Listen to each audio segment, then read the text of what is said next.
All right, FightHype.com here with one of the most accomplished, established trainers in all of boxing, Barry Hunter. Barry, man, what do you think of Shawn right now for this peak week? How do you feel he's looking heading into September 8th against Danny Garcia? I think he's looking good.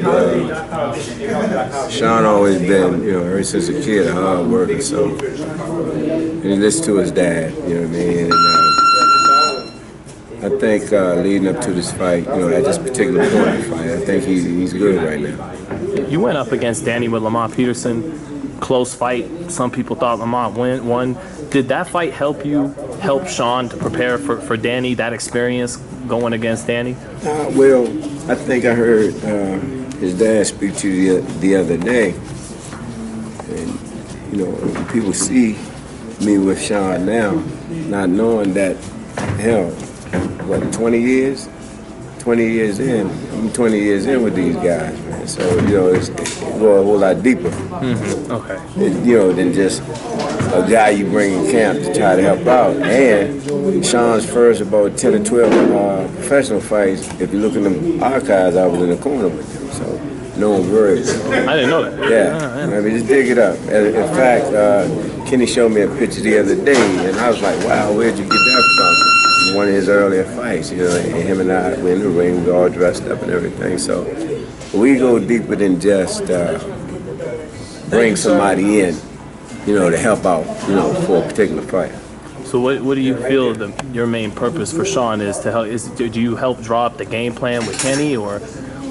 Absolutely, I just go, work hand in hand with Kenny and Shawn. Because at the end of the day, whatever data we give him, he's still going to have to go in there and try to put it in motion.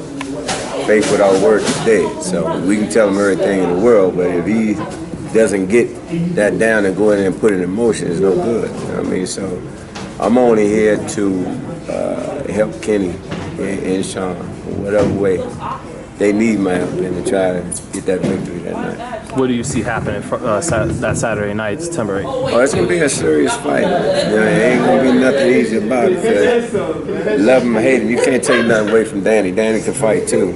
And but I definitely think that we'll have enough going into that fight to exit that ring that night with a victory.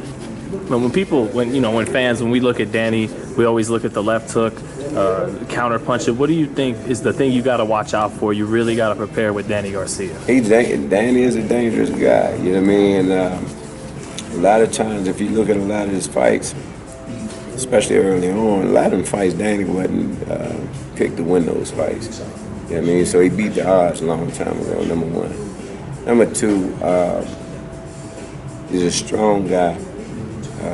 And he's mastered a certain style of fight that you'll go inside, you think you got him, next thing you know, a punch come raining out of the clouds and you knocked out or stopped or something. So, got to be leery of that, you know what I mean? And but in Shawn's case, Shawn just got to go in there and just be Shawn. Do what he does, because he's a very, very difficult person to prepare for. He doesn't have an orthodox style of fighting, and that's going to be hard in itself to try to deal with. Do you think that a difference in the fight could be Shawn's activity, just the fact that he throws more punches every round than Danny does? I think it's going to come down to will. Bottom line, who won it the most. You know what I mean? Because, I'm not in Danny's camp, obviously, but I know he know what he up against, and he's going to be prepared. He's going to put the work in. And definitely, you've seen what we've been doing, so you know his work been going on this end.